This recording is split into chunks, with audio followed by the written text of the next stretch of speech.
موتیوں کا ہار۔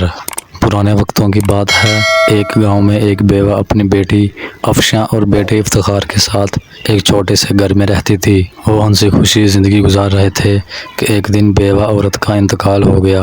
افشاں اور افتخار بہت زیادہ دکھی ہو گئے۔ ایک ہفتہ سوگ منانے کے بعد انہیں وراثت کا خیال آیا۔ وصیت تو ان کی ماں نے کی نہیں تھی۔ انہوں نے گاؤں کے بڑے بوڑھوں سے مشورہ کیا۔ اس بوڑھی عورت کے پاس تھوڑی سی زمین تھی جس میں وہ فصل بوتی تھی، اور ایک ڈبیا تھی جس میں قیمتی موتی تھے۔ بزرگوں کے فیصلے کے مطابق موتیوں کی ڈبیا افشاں کے حصے میں آئی اور فصل بونے کے لیے پوری زمین افتخار کے حصے میں آئی۔ اس فیصلے سے افشاں تو مطمئن تھی، لیکن افتخار اس بات کے خلاف تھا کہ اسے محنت کرنے کے لیے بس ایک زمین دی گئی، جبکہ اس کی بہن کو بیٹھے بٹھائے قیمتی موتی مل گئے۔ فیصلے کے خلاف تو وہ جا نہیں سکتا تھا، اس لیے خاموش رہا، لیکن وہ ان موتیوں کو حاصل کرنے کا پختہ ارادہ کر چکا تھا۔ افشاں نے موتیوں کا ہار بنا کر اپنے گلے میں پہن لیا تھا۔ وہ اسے ہر وقت پہنے رہتی اور رات کو سوتے وقت اس کو اتار کر اپنے تکیے کے نیچے رکھ دیتی۔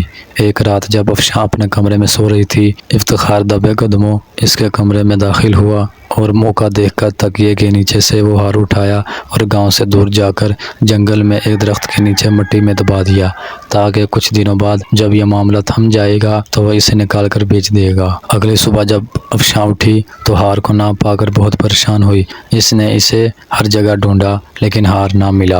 افتخار سے پوچھا تو اس نے لا علمی کا اظہار کر دیا۔ اب تو وہ اور بھی پریشان اور فکر مند ہو گئی۔ اس نے گاؤں میں اعلان کروایا کہ جو شخص اس کا ہار لا کر دے گا وہ اس سے شادی کرے گی۔ گاؤں کے بہت سارے نوجوان اس سے شادی کرنا چاہتے تھے۔ اس ملک کا شہزادہ ارسلان ان دنوں بھیس بدل کر رعایا کا حال دیکھنے اس گاؤں میں آیا تھا۔ وہ شہزادہ بہت ایماندار اور عقل مند تھا۔ اسے افشاں کا ہار گم ہونے کا پتہ چلا۔ ایک آدمی سے سارا ماجرا پوچھ لیا۔ اب اس کا پہلا شک افتخار پر گیا، کیونکہ وہ بہت پرسکون تھا، جبکہ اس کی بہن کا اتنا قیمتی ہار گم تھا۔ پریشان تو اسے بھی ہونا چاہیے تھا۔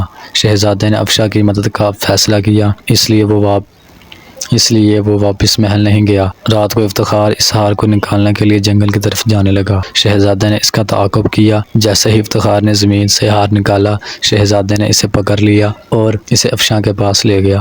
شہزادے نے اس کو سارا واقعہ بتایا کہ وہ اس ملک کا بادشاہ ہے، وہ افتخار کو سزا دینا چاہتا ہے، لیکن افشاں نے منع کر دیا۔ شہزادہ افشاں کے اس رحم دلی سے بہت متاثر ہوا۔ اپنے بہن کا یہ حسن سلوک دیکھ کر افتخار نے شرمندہ ہو کر بہن سے معافی مانگ لی۔ افشاں نے اسے معاف کر دیا۔ اپنے وعدے کے مطابق افشاں نے شہزادے سے شادی کر لی اور اس کے ساتھ محل چلی گئی۔ افتخار اب اسی چھوٹے سے گھر میں رہتا ہے اور اسی زمین پر کام کرتا ہے، اور شہزادہ ارسلان اور شہزادی افشاں ہنسی خوشی زندگی گزار رہے ہیں، اور وہ موتیوں کا ہار اب بھی افشاں کے گلے میں رہتا ہے۔